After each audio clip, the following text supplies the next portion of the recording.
थोड़ा इधर आके आके लड़को तुम लोग तो बैठ जाओ, इधर बैठ जाओगे।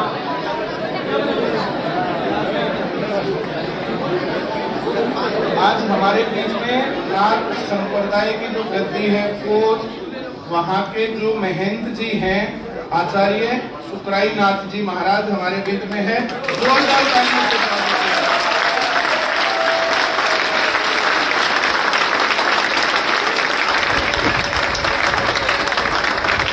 अभी हमारी मुलाकात कुछ दिन पहले ही हुई थी। आचार्य जी हमारे पास आए थे, लेकिन उस दिन जो है क्लास के बाद आए थे, तो मैंने उनसे अनुग्रह किया था कि एक दिन किसी दिन बच्चों के बीच में भी आए और आकर के बच्चों को भी एक अच्छा संबोधन और वक्तव्य दे।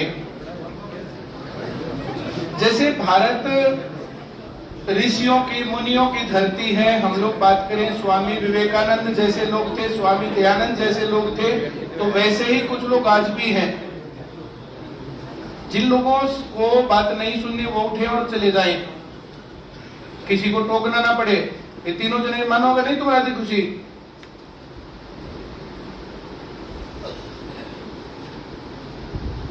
अब तू कंधे में हाथ डालेगा, थोड़ी देर में रुमाल डालेगा, फिर गलत का डाले जाएगा।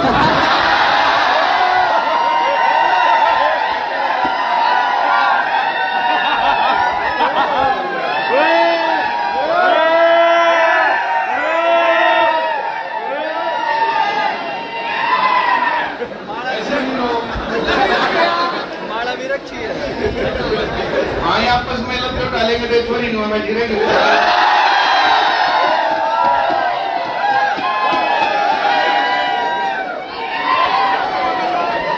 मुश्किल हो जाएंगे ऐसे में।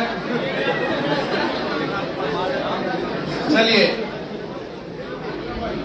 हमारी मुलाकात अभी कुछ दिन पहले हुई थी कि जो आचार्य जी हैं वहां डेरे में एक सीईटी बेस्ड एक पेपर की जो है एक परीक्षा का आयोजन कर रहे हैं, जिसके बारे में मैंने तुम्हें बताया था। बताया था। अब जो एक आदमी जो भी आयोजन करते हैं, कोई भी आदमी, तो उसका जो है क्या इंटेंशन है, उसका क्या फायदा है, क्या नुकसान है, सब लोग सोचते हैं। दूसरा आदमी फिर भी कितनी ही बातें करते हैं तो उतनी बातें वहां तक संप्रेषित नहीं होती हैं, थोड़ा सा गैप रहता है। इसलिए मैं महंत जी से जो है रिक्वेस्ट की थी कि जो है ये किसी दिन टाइम पर आए और सभी लोगों को बताएं। पूरे हरियाणा के लोग, युवा, महंत जी आपको जो है यहाँ पर सुनेंगे। हमने माला किस लिए मंगवाई थी? जाते टाइम डाल देंगे। सही आदमी, बहुत स्वागत है।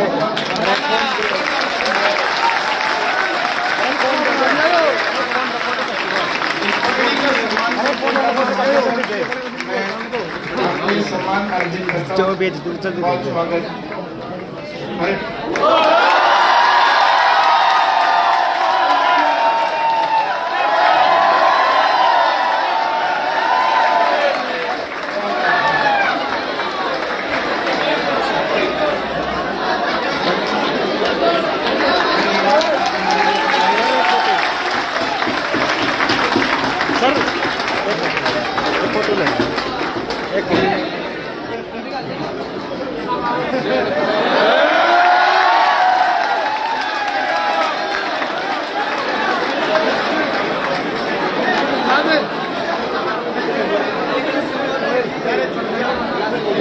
पकड़िए रहा एक बार। थोड़ा सा शांति। एक बार सभी बच्चे हाथ जोड़ेंगे, क्योंकि आप लोग आईसीएस के चिट्टे हो। आप लोग अपनी विद्या के लिए चिट्टे हो, और आप लोगों की जो ये खिड़की है, ये आपका अपना एक अलग से ब्रांड है।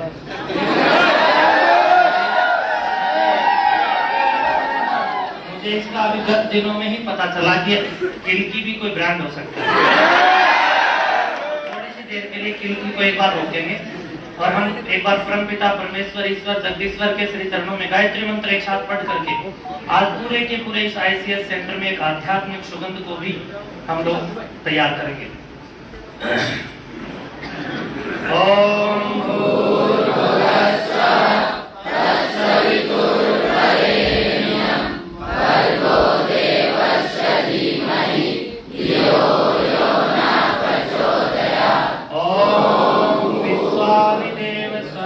दुरितानि परा त्वां तन्मे आशुभ ॐ इन्द्रं वरदं त्वत्रः कृण्वन्तो विश्वमार्यम् अपघ्नन्तो रावणः ॐ शान्ति शान्ति शान्ति। बोले भारत माता की जय, भारत भूमि की जय, वेद भगवान की जय, महायोगी गोरक्षनाथ जी महाराज की जय, महायोगी दादा कालापीर जी महाराज की जय, अपने माता और पिता की जय, अपने गुरुजनों की जय, विद्यार्थी और शिक्षकों की जय। आदरणीय सम्माननीय प्रातः स्मरणीय विद्या के जिज्ञासु पिपासु आप सभी नौजवान बहन और भाइयों, और आज के आपके बीच में उपस्थित आप सबके सदैव सदैव के लिए अध्यक्ष की भूमिका में और जीवन के निर्माण की प्रथम शैली में जो सदैव आपके सामने यूट्यूब के साथ साथ या अन्य ऑनलाइन और ऑफलाइन की तमाम गतिविधियों में जो गब्बर शेर की भांति आप जैसे चित्तों का जो निर्माण कर रहे हैं, ऐसे हमारे परम आदरणीय शिक्षक महोदय श्रीमान परिमल कुमार जी,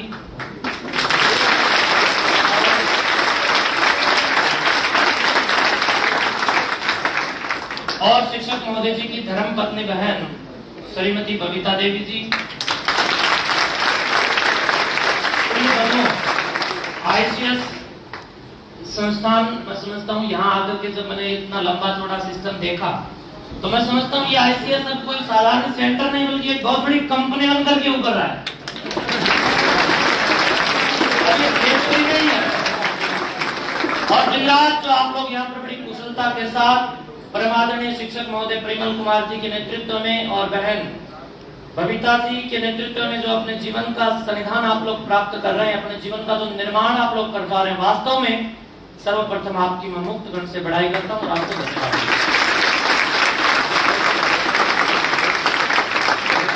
प्यारे विद्यार्थियों, आज आपके बीच में आकर मैं अति प्रसन्न महसूस कर रहा हूं क्योंकि मैं हरियाणा प्रदेश के नाथ संप्रदाय के आई पंथ की प्रमुख गद्दी दादा कालापीर मठ संस्थान पर विराजमान वर्तमान महंत हूँ और पहली बार मेरा सोनीपत में वैसे कम ही आना जाना रहा है।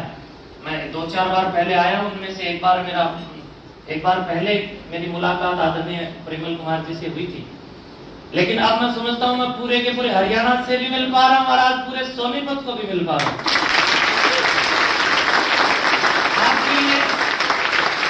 आपकी तो ये इतनी बड़ी जो संख्या है वास्तव में इस बात के लिए उद्घोषित अपने आप कर रही है कि परिमल कुमार जी का चरित्र और चित्र और पवित्र इत्र कैसा है।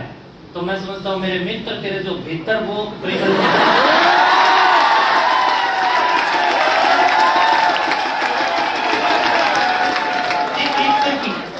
इस इत्र की जो महक है वो आप सबके चरित्र में मैं महसूस कर पा रहा हूँ, क्योंकि जो बैग आप लोग लेकर के यहाँ पर बैठे हैं, ये पिट्ठू बैग मैं समझता हूँ कि आपकी कमर को आशीर्वाद देने के साथ साथ आपकी पीठ को थपथपाने का जो नित्य प्रति काम कर रहा है, क्योंकि आपकी कमर को इधर तो घर में माता और पिता थपथपाते हैं और इधर आपकी पुस्तकें आपकी कमर को थपथपा रही हैं। बड़े बड़े भाग्य आप लोग हैं।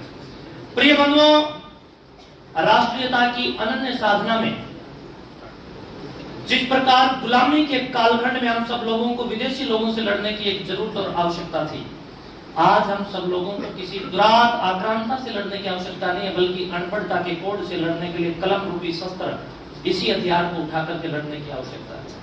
और इसके लिए बलिभांति ये AK-47 से भी ज्यादा खतरनाक और AK-57 से भी ज्यादा भयानक है। सुंदरता प्रदान करने वाला, दिव्यता और भव्यता प्रदान करने वाला, संस्कृत और संस्कार प्रदान करने वाला ये कलम समाज की नशाखोरी के ऊपर या समाज में नशा रूपी चिलम को नष्ट करने के लिए, कलम क्रांति करने के लिए आप लोग उठा करके यहाँ दिन प्रतिदिन आ रहे हैं। एक समय था जब मैं मानता हूँ कि हम सब लोगों को पढ़ना तो दूर, घर में आजादी के साथ बैठना भी होता था तो अंग्रेजों की खोप में हम लोगों को रहना पड़ता था, इस्लामिक सल्तनत की खोप में हम सब लोगों को रहना पड़ता था। इसके साथ साथ पहले मुगल, तुगल और चुगल, पता नहीं क्या क्या लिखते रहे, और चुगल तो आज भी मामला खराब कर रहे हैं। तो प्रिय बंधुओं, आज आपकी ये जो स्वतंत्रता है, इस स्वतंत्रता का हम सब लोग इन पूरे के पूरे वैकल्पिक रूप से यहाँ पर बनाए गए शैक्षणिक स्थानों पर अपने आप का शैक्षणिक संवर्धन करने के लिए प्रयोग उपयोग उपभोग हम लोग कर रहे हैं। योगी वही होता है जो उपयोगी होता है, और मैं समझता हूँ आप सब नौजवान जो योगी हैं वो अपने आप को उपयोगी बनाने के लिए जो दिन रात तपस्या कर रहे हैं, ये आने वाले समय के अंदर भारत के महान भविष्य की परिभाषा को तय कर रहा है। और आज का ये जो चित्र मैं देख पा रहा हूँ, आज आप लोगों के जो दर्शन में कर पा रहा हूँ, पूरे हरियाणा स्टेट के जो विद्यार्थी भी मुझे तो शायद देख पा रहे होंगे, आपने पूरे स्टेट से जोड़ा है। मैं पूरे हरियाणा राज्य के सभी विद्यार्थियों के सामने आज गौरवान्वित अपने आप को महसूस कर पा रहा हूँ। अन्य प्रदेशों में भी है, अंडमान निकोबार द्वीप समूह के बारे में जो किताबों में पढ़ने को मिलता था, आज मैं साक्षात आप लोगों के बीच में इस विज्ञान की कसौटी के साथ साक्षात्कार कर रहा हूँ। प्रिय बंधु, आप सभी विद्यार्थी जहां जहां से भी मुझे जो सुन पा रहे हैं, आप सबके बीच में एक निमंत्रण देने के लिए आया हूँ, एक आमंत्रण देने के लिए आया हूँ। और इसके साथ साथ आप लोगों को थोड़ा सा नाथ संप्रदाय के बारे में भी मैं बताने के लिए आया हूँ। ब्रह्म आदरणीय शिक्षक महोदय परिमल कुमार जी ने मुझे कहा कि नाथ संप्रदाय के बारे में भी थोड़ा बताइए। बंधुओं, नाथ संप्रदाय के महायोगी गोरक्षनाथ जी दुनिया में पहली बार गुरु शब्द उनके साथ लग करके प्रकाशमान हुआ। उनसे पहले आप देखेंगे तो संतों के नाम से पहले गुरु शब्द सुशोभित नहीं हुआ। दुनिया में पहली बार महायोगी योगाचार्य सदगुरु गोरक्षनाथ जी के साथ ये गुरु शब्द लग करके आया। और आज से उस लंबे कालखंड की परंपरा को मैं परिमल कुमार जी तक आगे आविष्कृत भी देख रहा हूँ, परिष्कृत भी देख रहा हूँ और आगे बढ़ती भी।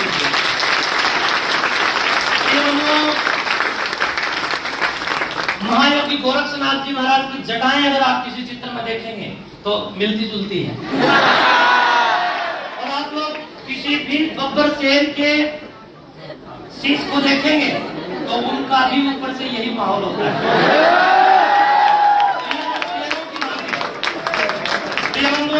आज डॉक्टर भीमराव अंबेडकर साहब की वो बात यहाँ पर मुझे सत्य साबित होती हुई प्रतीत हो रही है। उन्होंने कहा था कि शिक्षा शेरनी का वो दूध है जो इसको पिएगा वो दहाड़ेगा।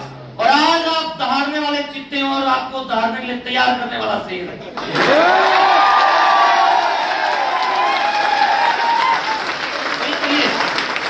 आप सभी प्यारे विद्यार्थियों से कहूंगा कि अपने जीवन की प्रासंगिक मौलिकता को और नैतिकता को इन शिक्षकों के श्री चरणों में आप लोग जो तैयार कर रहे हैं, महायोगी गोरक्षनाथ जी महाराज ने इसी परंपरा को आगे बढ़ाने के लिए काम किया।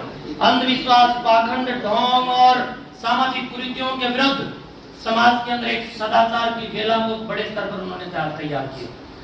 गोरक्षनाथ जी महाराज ने नशाखोरी पर तंज कसते हुए समाज को एक तीक्ष्ण प्रहार लगाते हुए, चपेट लगाते हुए उन्होंने कहा कि नशा करना, सामाजिक कुरीतियों को स्वीकार करना ये बिल्कुल गलीज लोगों का कार्य है, सभ्य लोगों का कार्य नहीं है।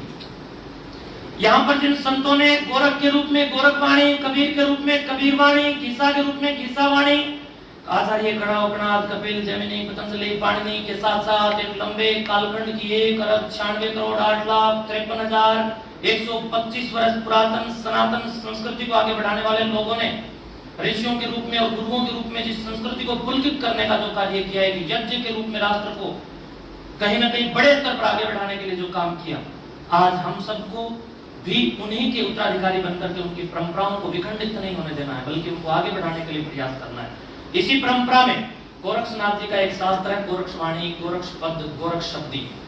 तो स्पष्ट तौर पर कहते हैं, आभू खाए भांगी भसकाए तम में अक्कल कहां से आए, चढ़ता पित्त उतरता बाए तांते गोरक्ष भांगे नसाए। मैं गोरक्षनाथ योगी, ये दुनिया के लोगों, गोरक्षनाथ जी महाराज कहते हैं, मैं ये दुनिया के लोगों तुम सबको इस बात के लिए आह्वान कर रहा हूं कि जो अफीम खाएगा, जो भांग का भक्षण करेगा, उनमें बुद्धि कहां से आएगी। ऐसे नशेड़ी लोगों में कभी वात, कभी पित्त और कभी कफ की बीमारियां घटेंगी और बढ़ेंगी, उनकी नाड़ियों में रोगों का संचार होगा, शिक्षा और विद्या का संचार नहीं होगा। ऐसे लोग जो नशे की कुसंगति में पड़ करके अपने जीवनचर्या को नष्ट करने का और बर्बाद करने का काम करेंगे, वो आम इंसान भी नहीं हो सकते, योगी तो कहां। इसलिए गोरक्षनाथ जी महाराज के इस नशा मुक्ति के जन आंदोलन, सामाजिक उत्क्रांति अभियान के द्वारा उन्होंने चलाया। तमाम प्रकार की संकीर्ण मानसिकताओं को जड़मूल से नष्ट करने के लिए उन्होंने बड़े स्तर पर समाज को जागरूक करते हुए काम किया। आज आप लोगों को जिस विद्या का आप लोग काम कर रहे हैं, ये विद्या भी ठीक उतनी ही जरूरी है जितनी गोरक्षनाथ जी के शास्त्र। तो विद्या हम सबके जीवन में बहुत उपयोगी है। और वो कितनी उपयोगी है, आप किसी भी संत को देख सकते हैं, कोई न कोई शास्त्र लिखने का काम किया। अगर हमारे साधु संत अनपढ़ होते, या साधु संत नशेड़ी होते, या साधु संत नकारा होते, तो बताइए वेद कहां से आते, उपनिषद कहां से आते, दर्शन कहां से आते, व्याकरण कहां से आते, भाष्य कहां से आते, महाभाष्य कहां से आते। ये सारी की सारी जो एक लंबे कालखंड की जो शास्त्रों की परंपरा है, लेखने की परंपरा है, लिखने की परंपरा है, पढ़ने की परंपरा है, ये साधु संतों के द्वारा हम सब लोगों को प्राप्त हुई। तो इसलिए प्रिय बंधुओं, नाथ संप्रदाय विद्या पर काम करने वाला एक विशेष पूरे सनातन धर्म का अंग है।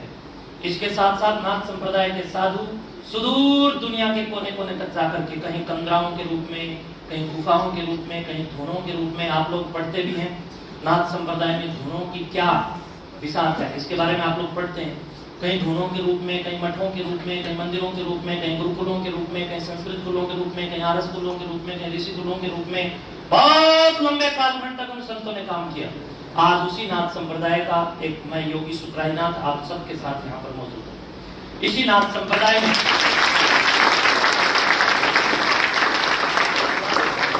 आपका भी अभिनंदन। इसी नाथ संप्रदाय से एक दीप्त प्रदीप्त सूर्य, जिनको आप लोग योगी आदित्यनाथ जी के नाम से जानते हैं, कोई कलम है इसको लिखने वाला, वो भी इसी नाथ संप्रदाय से निकले। और आदित्य का आप लोग अगर पर्यायवाचक देखेंगे तो उनमें भी सूर्य आपको मिलेगा। सूर्य आदित्य ये दोनों एक ही एक दूसरे के पूरक है। तो इसलिए जो आदित्य है, आदित्य ये सूर्य है। तो इसी नाथ संप्रदाय का एक सूर्य योगी आदित्यनाथ के रूप में पूरे उत्तर प्रदेश को गुंडों से मुक्त करके उत्तम प्रदेश बना दे। और आज वही उत्तर प्रदेश जिसके अंदर प्रवेश करते ही घर वाले पूछते हैं कि कहाँ हो, तो कोई कहता है कि हम लोगों ने उत्तर प्रदेश में प्रवेश कर लिया, तो घर वाले निश्चिंत हो जाते हैं कि आप सुरक्षित हैं, कोई दिक्कत नहीं। एक संत के नेतृत्व में आप लोग वहां रुक सकते हैं, वहां कोई दिक्कत नहीं। यानी ये नाथ संप्रदाय का एक चरित्र है, जहां हम लोगों ने दूसरों को शरण देने के साथ साथ कभी भी आक्रांता बनने की कोई भी गलती नहीं की है। जिस प्रकार भारत ने भी किसी दूसरे देश पर कभी आक्रांता बन करके अपना रोग नहीं झगड़ा, ठीक उसी तरह नाथ संप्रदाय भी सनातन धर्म का भगवा ध्वज लेकर के योगेश्वर श्री कृष्ण, योगेश्वर श्री राम और तमाम सिद्ध पुरुषों की कसौटियों पर समाज को आगे चलाने के लिए प्रयास कर रही है। लोगों के हाथ में कलम दे रही है, चिलम नहीं। लोगों को तमाम प्रतियोगिताओं में कलम से महामुकाबला, आप देखेंगे कि कोई भी लड़का, कोई भी खिलाड़ी कबड्डी, कुश्ती आदि के अंदर अपनी पहलवानी करके अपने शारीरिक बल के द्वारा पुरस्कारों को प्राप्त करता है। वहां नाथ संप्रदाय के योगी आपको एक ऐसा कलम का महामुकाबला दे रहे हैं, जहां आप आइए और आप अगर आते हैं तो CET कॉमन एलिजिबिलिटी टेस्ट, सामान्य पात्रता परीक्षा, इसमें आप लोग कितना अपना मूल्यांकन कर पाते हैं। सरकार जब, हरियाणा सरकार जब आपकी परीक्षा लेगी, तो हरियाणा सरकार की CET में आप लोग बैठेंगे, तो उससे पहले आपके पास एक अनुभव होना चाहिए कि आप लोग जो बबल्स भरते हैं, जो आप लोग इसको डिलीट करते हैं, आप थोड़ा हिस्सा कर देते हैं। आप देखेंगे आप लोगों के पास जब OMR शीट दी जाती है आपको, तो आप बच्चे OMR शीट में क्या मिस्टेक करते हैं, ये आपको रोल नंबर भरने के लिए खाने दिए जाते हैं, यहाँ पर कमांड्स दिए जाते हैं कि राइट मेथड क्या है और रॉन्ग मेथड क्या है। इसमें आप लोगों को अपना नाम भी भरना होता है, रोल नंबर भी भरना होता है, ठीक है। लेकिन इनमें बच्चे क्या मिस्टेक करते हैं, इसको भरने में जो बबल्स होते हैं, हमारे पास पिछली कक्षाओं के अंदर एक लेख आता था, write T for true and F for false statement. वहां पर हमें गलत के सामने F लिखना पड़ता था और सही के सामने T। Doctor APJ Abdul Kalam साहब ने कहा था, first impression is the last impression. लेकिन हम लोग आज भी उस बात के ऊपर खड़े हैं, वही इंप्रेशन हमारी बुद्धि पर वही प्रभाव है।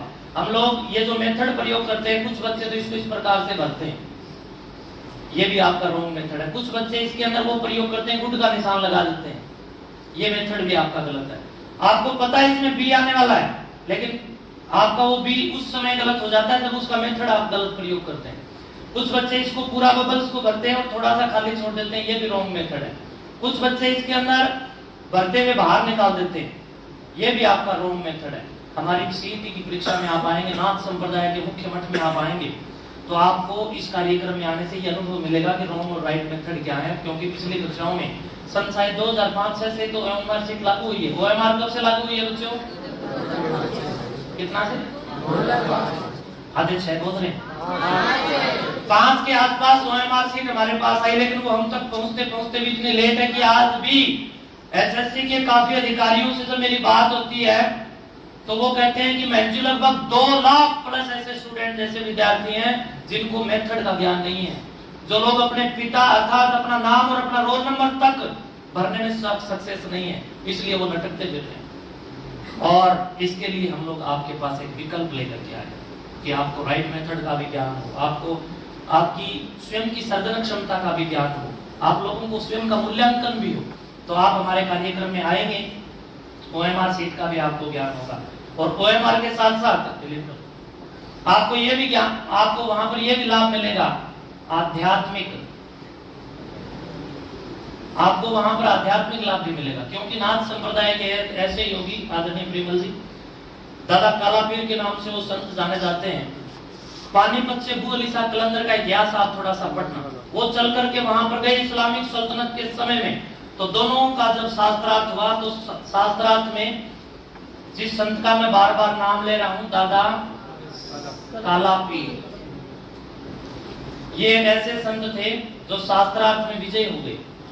दादा कालापीर के साथ जब इनका शास्त्रार्थ हुआ तो ये हार गए और वो जीत गए। जीतने के बाद में वह हिंदू और मुस्लिम दोनों भाई साथ में मिलकर के रहते हैं और उस मठ को हिंदू भी पूजा करने के लिए आते हैं और मुसलमान भी आते हैं। एक और कलंदर में इनका मौलिक नाम था सिद्ध कलाईनाथ। आप थोड़ा सा इसके ऊपर गौर करेंगे, सिद्ध श्री कलाईनाथ। ये नाथ संप्रदाय के आई पंथ के योगी हैं। हमारे आई पंथ बिमला माता से आगे बढ़ा, इनका कलाईनाथ नाम था। ये विजय जब हुए तो इनको काला पीर कह करके बादशाह ने पुकारा, तो उसके बाद में ये काला पीर के नाम से मशहूर हो गए। ऐसे संत जो एक दीवार पर बैठे थे और वो दीवार आज भी वहां पर आधुनिक विज्ञान को चुनौती देती हुई, अत्याधुनिक विज्ञान को चुनौती देती हुई, आध्यात्मिक विज्ञान कितनी ऊंची थी। एक दीवार पर बैठा हुआ योगी और उसके सामने जब दूसरा चल करके वहां पीर आया तो उसने कहा कि दीवार को बोले हरियाणवी भाषा में, ओटड़े 3 कदम तू भी आगे खिसक ले। वो दीवार ही 3 कदम आगे खिसकती। इतना बड़ा नाथ संप्रदाय का योगी जिसने साक्षात योगेश्वर शंकर को, योगेश्वर शिव को, योगेश्वर गोरक्षनाथ को उस भूमि पर अवतरित अपने अंदर अपने अंतस चेतना में कर लिया। ऐसे योगी की जन्मोस्थली कर्मस्थली पर भी आप लोग आएंगे तो आपको आध्यात्मिक लाभ मिलेगा। इसके साथ साथ वहां पर हरियाणा की लोक संस्कृतियों के बारे में भी आपको ज्ञान होगा, जिसमें पहन पहनावा, बोली भाषा, नृत्य, वाद्य यंत्र जो होते हैं, ये कई प्रकार की संस्कृतियों को हमने संयुक्त करने का काम किया है। पलवल साइड क्या है, कुरुक्षेत्र साइड क्या है, सबको हम लोगों ने वहां पर प्रतिवर्ष बुला करके बच्चों के अनुमोदन पर, बच्चों के जीवन को श्रेष्ठ और सशक्त और प्रशस्त और प्रसंस्कृत करने के लिए हमने प्रयास किया। तो आपको बहुत सारे लाभ मिलेंगे। इसके साथ साथ आपको वहां पर एक और लाभ मिलेगा, राखी गड्डी। सुना है आपने? राखी गड्डी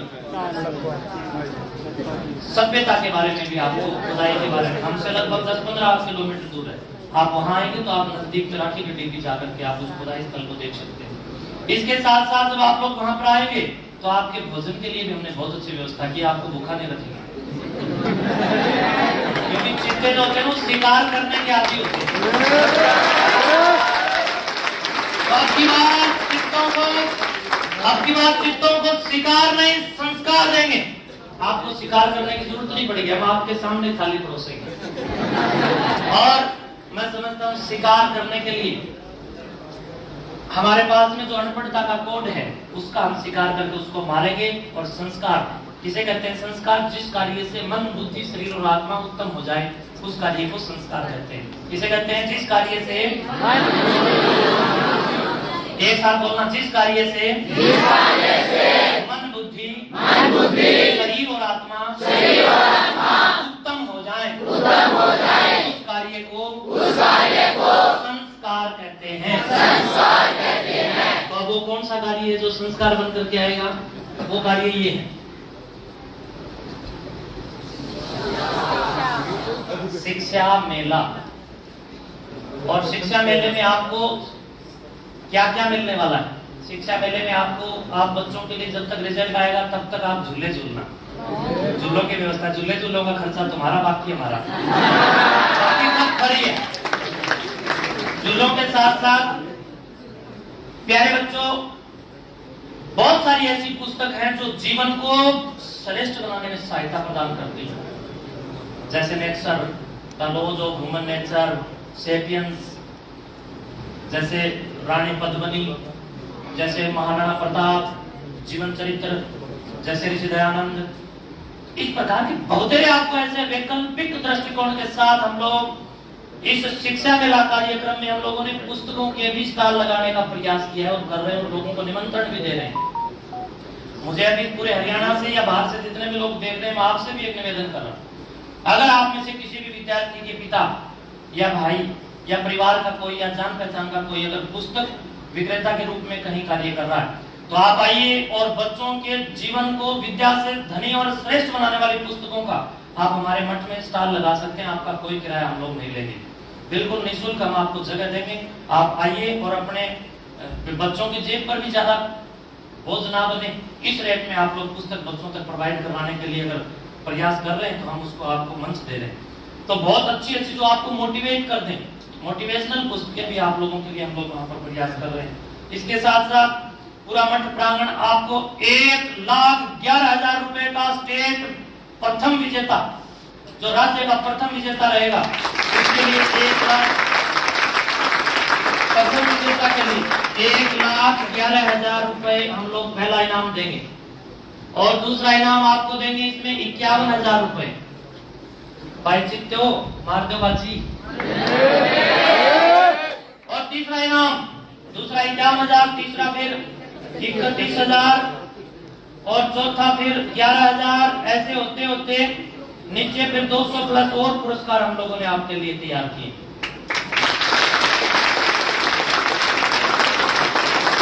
कोई सा तो जीतोगे, कोई सा इनाम तो जीतोगे भाई।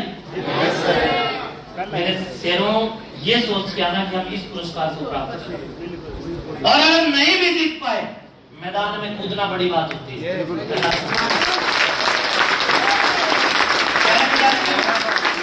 अगर आप लोगों ने इस इनाम को नहीं जीता, कोई बात नहीं, इसको जीतिए। और ये भी नहीं जीत पाए, कोई नहीं, इसको जीतिए। अगर आप यहाँ तक भी नहीं जीत पाते तो कोई बात नहीं है, आप मठ के कार्यक्रम में आके जो सीख के जाएंगे वो आपके लिए जीवन भर काम आने वाला है।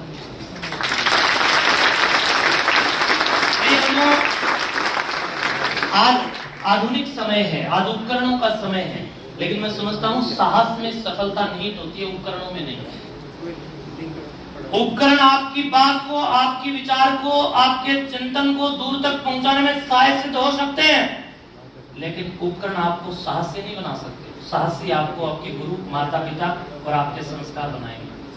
तो आपको साहसी बनाने के लिए हम इस प्रकार के शौर्यवान महंत पूज्य सिद्ध संत दादा काला पीर का चरित्र भी हम लोग आपको पढ़ाने का काम कर रहे हैं, जिसमें 95% आपको हम लोग वहां से देंगे, जिसमें आप लोग सीधी आदि की परीक्षा देने के लिए समसामयिक मामलों को पढ़ते हैं, रीजनिंग को पढ़ते हैं, मैथ को पढ़ते हैं, साइंस को पढ़ते हैं, हिंदी व्याकरण को पढ़ते हैं। लेकिन उसमें जो 5% हम जो देने वाले हैं वो दादा काला पीर के इतिहास से संबंधित देने जा रहे हैं, जिसमें से 53% मैंने मेरी जेब में है, अभी मेरे फोन में है, मैं आदरणीय आपको पहुंचा दूंगा प्रेमल जी को, वो आप उस ग्रुप में डाल देंगे तो सब बच्चे उन प्रश्नों को पढ़ेंगे तो एक शौर्य और गौरव की गाथा आपके चरित्र में आएगी और आपको सुगंधित और आपको महक देने का काम करेगी। आपको दीक्षा, शिक्षा और कहीं न कहीं अंतस चेतना की नव चेतना का संचार देने का वो काम करेगी। तो 5% ये आएगी। बस मैं ये इतिहास तुम्हें पढ़ाना चाहता हूँ, दादा काला पीर एक ऐसा शौर्य योगी और नाथ संप्रदाय के योगियों संतों के भी आपको वहां पर दर्शन होंगे, विभिन्न आपको वहां पर फायदे होने वाले हैं। तो इस कार्यक्रम में आप सब छात्र आमंत्रित हैं, आएंगे? yes, पक्का रहे हैं? yes, तो आप लोगों के लिए जो भोजन के लिए इतना मैं खर्चा कर रहा हूँ वो खराब तो नहीं जाए? no, मैं तुम्हारे लिए गरम गरम पूड़ियाँ और सब्जी बनवा कर रखूँ और आप लोग क्या क्या क्या गुंडा बनेगा तू?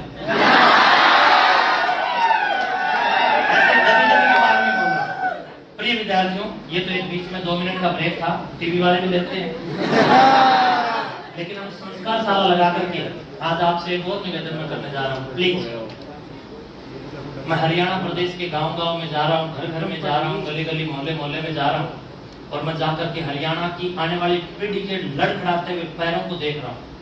हमारे नौजवान जिन्हें शिक्षा रूपी शेरनी का दूध पीना चाहिए था, अब वो क्या कर रहे हैं, स्मैक की चपेट में आ रहे हैं। और स्मैक पी करके मैं समझता हूं कि छोटे छोटे बच्चे, मेरा फोन दीजिएगा, मैं आपको एक चित्र दिखाने के लिए लेकर के आया हूं। आप जैसे नौजवान बिल्कुल सत्यानाश के मुंह में दिन प्रतिदिन जा रहे हैं और ये चित्र देख करके मैं भी बिल्कुल से झकझोर गया था। एक डेड बॉडी हमें मिली, इस डेड बॉडी को आप देखेंगे, क्या आप में से कोई चाहता है कि इस प्रकार का आपके परिवार में भी कोई बने?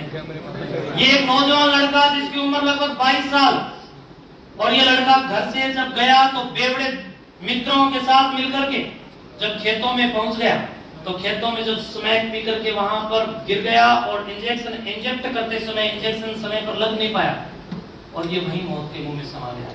बड़े दुख के साथ मुझे इस बात को आप तक पहुंचाना पड़ रहा है। बंधुओं, कोई भी बहन नहीं चाहती कि मेरा भाई की डेड बॉडी 2 महीने तक खेतों में गलती रहे। कोई भी मां नहीं चाहती मेरा बेटा इस प्रकार की गलत संगत में, कुसंगत में पड़े। इसलिए अपने जीवन की संगतियों को सुधारिए, इसलिए अपने जीवन की चेतना को समझिए, जानिए, पहचानिए और अपने अंदर अपने आप को खोजिए। जो शीश पुस्तकों में झुकते हैं, पूरी दुनिया उनके कदमों में झुक जाती है।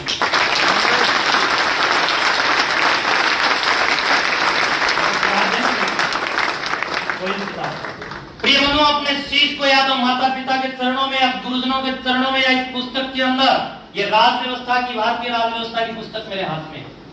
बंधुओं, जब तक ये अनपढ़ता का कोड पूरी मानव सभ्यता पर था, आप बिल गेट्स के बारे में थोड़ा पढ़िए, अल्बर्ट आइंस्टाइन के बारे में पढ़िए, डॉक्टर एपीजे अब्दुल कलाम साहब के बारे में पढ़िए, थोड़ा सा डार्विन के बारे में पढ़िए, मेडल के बारे में पढ़िए, आचार्य बाबा के बारे में पढ़िए, और भारत के जो एक लंबे कालखंड के जो वैज्ञानिकों की एक लंबी जो कतार बजता है, उसको जब आप जानेंगे तो आप समझेंगे कि उन्होंने किस प्रकार के विरोधाभासों को, विपरीत परिस्थितियों को सहन करने का काम किया।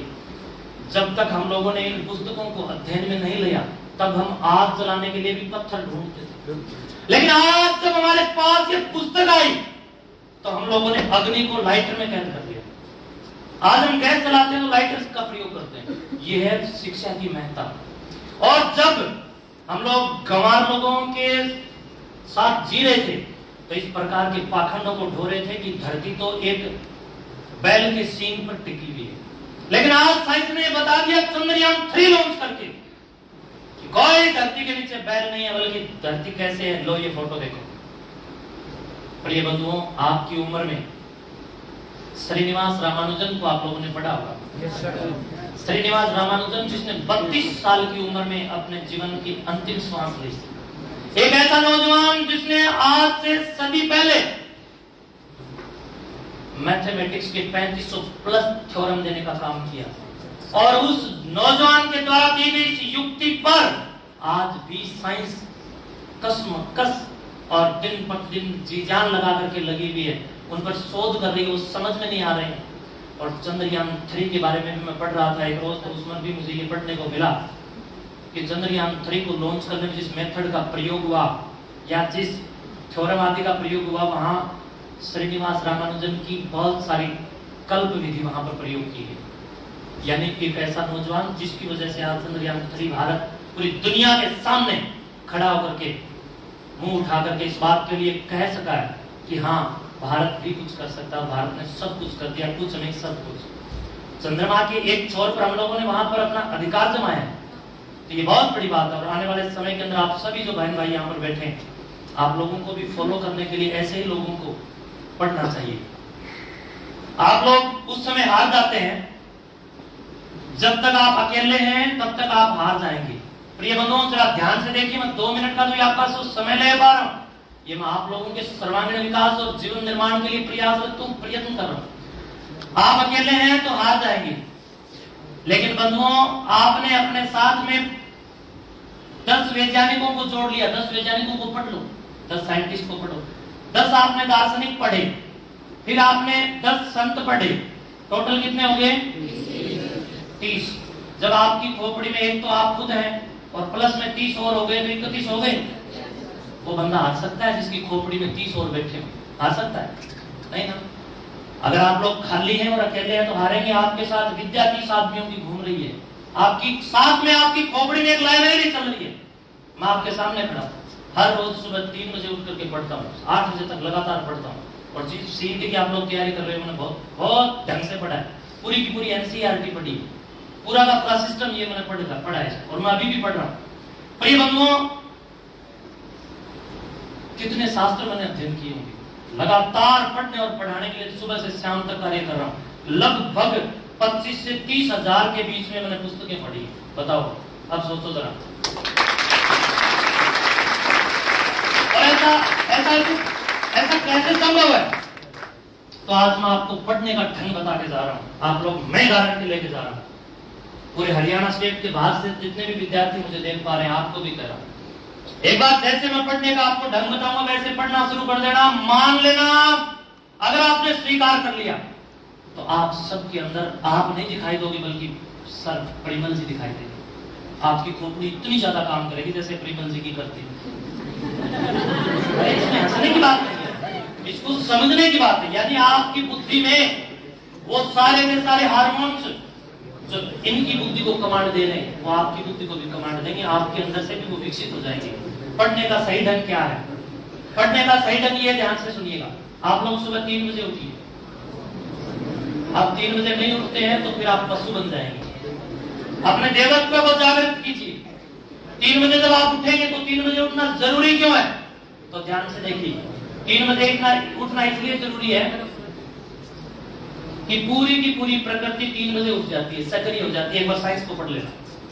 साइंस इस बात को कह रही है और बड़े बड़े शोध कर रही है कि जब पूरी की पूरी प्रकृति 3 बजे उठती है तो तेरा शरीर भी तो प्रकृति से मिलकर के बना है, तो तेरे शरीर की प्रकृति भी 3 बजे सक्रिय हो जाती है। और उसके बावजूद तू अगर पड़ा रहता है, यानी हम सब लोग, हे मनुष्य, अगर तू 3 बजे तक सोया रहता है तो तेरी प्रकृति तो 3 बजे उठ गई, तू उससे लेट चल रहा है। तू अगर 8 बजे उठेगा तो ये जो बीच का जो स्पेस है, इस 3 और 8 के बीच का जो स्पेस है, उस स्पेस में जो वायु में अमृत बहता है वो तो बह करके चला गया। फिर तेरे पास में क्या है? तेरे पास में तो फिर वही है जो नहीं होना चाहिए, अज्ञानता का अंधकार। वो फिर अपनी बुद्धि को स्लो करेगा। इसलिए प्रकृति के साथ, प्रकृति के क्रमबद्ध सुव्यवस्थित ज्ञान को विज्ञान कहते हैं। बट साइंस, समझ रहे होंगे आप लोग मैं जो बोल रहा हूं। तो साइंस भी तो यही है, प्रकृति के अनुसार, प्रकृति के क्रमबद्ध सुचारू सुव्यवस्था, सुव्यवस्थित ज्ञान को विज्ञान कहते हैं। और मैं मूर्खों के बीच में नहीं खड़ा हूं, एक से ऊपर पढ़े लिखों के बीच में बोल रहा हूं। भाई, पढ़े लिखों के बीच में बोलना बहुत बड़ी बात होती है। मूर्खों को, भेड़ को मैं भी अंधविश्वास फैला करके कोई भी वर्णित कर सकता है, लेकिन शिक्षित लोगों के बीच में आप बोल रहे हैं तो आपको सिस्टम से बोलना पड़ेगा। तो मेरी बात को आप लोग भली भांति समझ रहे हैं। जो सुबह सुबह प्रकृति में अमृत बहता वायु के कणों में, वो 3 बजे से लेकर के या 3:30 से लेकर के 7 बजे तक बहता है, वो दिन में नहीं मिलता है। और अगर आप लोग अभी एक एमबीबीएस हमारी गुड़िया, मैंने उससे, वो मेरे से बात करने लगी, बहन जी पढ़ने का सही ढंग क्या है? मैंने उसको ये बताया तो उसने बिल्कुल स्वीकार किया और मेरे से बोलने लगी कि बहन जी बिल्कुल आपकी बात सही है। मैंने मेरे जीवन में 3:30 बजे से लेकर 8 बजे तक पढ़ना शुरू जब से किया, एमबीबीएस के जब मैं परीक्षाओं में गई तो मुझे इतना आनंद आया, मुझे बिल्कुल भी अपने आप से कोई किसी भी प्रकार से दिक्कत नहीं आई। क्यों? क्योंकि मैं प्रकृति के साथ चली तो मेरे अंदर की जो अंतर चेतना की जो प्रकृति है, वो मेरे मिजाज को विद्या के प्रति जिज्ञासु, पिपासु और तितिक्षा और युयुत्सा मेरे अंदर तैयार कर रहा था। उस व्यवहार से मैंने जी मेरे को बहुत अच्छा लगा और मैं अब एमबीबीएस पास करके आ गई, अब आगे एमडी करूंगी। तो कहने का तात्पर्य, आप सब भी अगर 3 बजे उठोगे तो आपको पढ़ने में, दिन में आपको जो 8 घंटे लगते हैं, मैं गारंटी लेता हूँ सुबह सुबह जो 4 घंटे पढ़ जाएगा वो 8 घंटे के बराबर हो जाएगा। और फिर यहाँ आगे जो पढ़ोगे, एक बार बताते ही आप खोपड़ी में ना हो जाए तो बोल देना। सॉफ्टवेयर आपका जो है वो एकदम से प्रिमल जी और बबीता जी के द्वारा जो भी आपको यहाँ पर पढ़ाया जाएगा उसको इंस्टॉल करेगा। आपकी खोपड़ी में इंस्टॉल होना बहुत जरूरी है। यहाँ इसके ऊपर ऐसे बोल करके चले जाना नहीं, बल्कि खोपड़ी के अंदर वो रसायन, वो रस खोपड़ी के और वो हार्मोन्स जरूरी हैं जो आप शिक्षकों के मुख से निकलने वाली प्रतीक्षा को आपके अंदर बिना किसी प्रतीक्षा के संयुक्त रूप से स्थापित करने में सफल हो और मददगार हो। उसके लिए अपना उठना, सोना, अपने दैनिक दिनचर्या को ठीक कीजिए। करेंगे? yes, एक हाथ उठाओ, कौन कौन करेगा? बाकी एक आधा भाई नीचे हाथ कर रहे हो, डरे मारोगे। हाथ करो नीचे, बहुत इतनी संख्या में आप लोग कर रहे हो। मैं गारंटी के साथ कहता हूं, तुम अगर योगी बनोगे, उपयोगी बनोगे और सहयोगी बनोगे, और स्वयं के सहयोगी बनना सबसे जरूरी है। उठने का सही ढंग ये जरूरी है, और जब ये करने लग जाओगे तो आपका शरीर स्वयं किस प्रकार का रस तैयार करेगा। फिलीपींस यूनिवर्सिटी के अंदर, अभी आप गूगल मोबाइल सबके पास, आप लोग सर्च कर लेना। फिलीपींस यूनिवर्सिटी के अंदर अभी एक रिसर्च आया, एक वहां के किसी व्यक्ति को वहां के न्यायालय के द्वारा मृत्यु दंड दिया गया, और मृत्यु दंड के बाद जब वहां के साइंटिस्ट ने विचार किया कि इसको मारना तो भाई चाहिए, तो हम इसके ऊपर कुछ प्रैक्टिकल प्रयोग और अनुसंधान और रिसर्च करें। प्यारे बंधुओं, रिसर्च का मतलब देखो, रिसर्च होता है ना, रिसर्च, ठीक है, तो री का मतलब होता है बार बार, और सर्च का मतलब होता है खोजना, यानी जिस पर बार बार शोध हो, जिस कार्य में बार बार नहीं अनंत बार भी शोध हो, उसके बाद भी वो 100% सटीक और सत्य साबित हो, उसी को बोलते हैं साइंस। और पाखंड और अंधविश्वास ऐसा नहीं करता है। तो यहाँ पर अब एक थोड़ा सा विज्ञान की मैं बता रहा हूँ। फिलीपींस यूनिवर्सिटी वालों ने जिस व्यक्ति को मारना था, थोड़ा सा विचार करना मेरी बात के ऊपर साथ के साथ, आपका शरीर कैसे काम करता है। तो जब उन्होंने कहा कि भाई इसके ऊपर हम लोग एक क्यों ना प्रैक्टिकल करें, तो आदरणीय प्रिमल जी उसको प्रैक्टिकल करने के लिए जब उसको साइंस रूम में ले जाया गया, और साइंस रूम में ले जाने के बाद कहा गया कि तुझे तो कोबरा सांप के द्वारा मारा जाएगा। कोबरा सांप का नाम लेते ही उसके तन तन में, उसकी नस नस में, उसकी कोशिका में इस बात की टीस उत्पन्न हो गई कि मुझे तो अब कोबरा से ही डसवा के मारा जाएगा। बंधुओं, एक पूरी की पूरी विज्ञान की उस थेरेपी को उन्होंने आगे बढ़ाया, और उसको एक कुर्सी पर बांध करके उसके सामने एक ओरिजिनल कोबरा सांप बांधा गया, एक पूरे स्टैंड के ऊपर। और बांधने के बाद जब उसकी आंखों पर पट्टी बांध दी, उसने देख भी लिया पट्टी बांधने से पहले कि कोबरा ने तेरे सामने आकर के दस्तक दे दी है, जो तेरे मस्तक पर चुभने वाला है। तो बंधुओं, आंखों पर पट्टी बांधने के बाद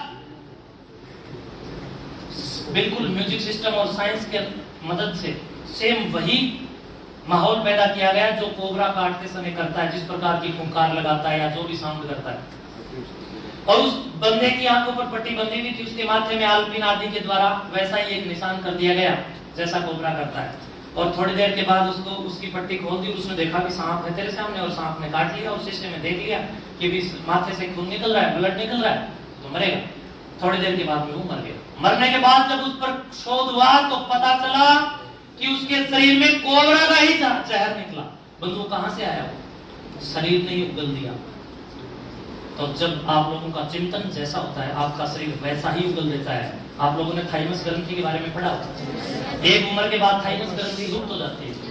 प्रिय बंधुओं, थाइमस ग्रंथि हमारे शरीर का एक ऐसा उपयुक्त भाग है। अब आप लोगों के सुबह उठने की और दिनचर्या के शानदार संतुलन के ऊपर मैं आप लोगों को ये दो विज्ञान के उदाहरण दे रहा हूँ कि थाइमस ग्रंथि शरीर में क्या काम करती है। बिल्कुल हमारे यहाँ पर होती है, बिल्कुल छोटी सी होती है, इतनी बड़ी होती है, भूंड जैसी, है ना, एक आधा भूंड इसमें भी था देती है।